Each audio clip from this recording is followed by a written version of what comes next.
Finance ministry অর্থাৎ সেখান থেকে চিফ অ্যাডভাইজার মহোদয়ের কাছে এই যে সার্বিক যে বিষয়গুলোকে মেলবন্ধন করে নিয়ে আমাদের বিশেষ করে খালিদ হোসেন স্যার যেভাবে দৌড়িয়ে মন্ত্রণালয় থেকে মন্ত্রণালয়ে আমাদের ওয়াহিদ স্যার হচ্ছে বর্তমানে যে সরকারের যেসব সচিব আছেন বা সিনিয়র সচিব লেভেলে যে অল্প কয়েকজন বাদে সবাইকে স্যারের জুনিয়র এবং সবাইকে স্যার কল দিয়ে তুমি করে বলার মতো স্যারের যোগ্যতা এবং সেই সম্মানটা স্যার আছে।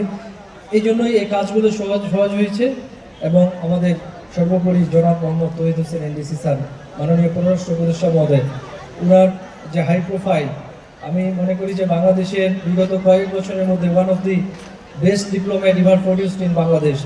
স্যারের যে দক্ষতা, তার যে চৌকস যে নেতৃত্বগুণ, বাংলাদেশ ফরেন পলিসিটাকে যেভাবে আগলে রেখেছেন স্যার, তার এই শত ব্যস্ততার মাঝেও আমাদের এই শিক্ষা প্রতিষ্ঠানটিকে নিয়ে স্যার আলাদা করে ভেবেছেন। স্যারের প্রতি আমরা সীমাহীন কৃতজ্ঞতা প্রকাশ করছি।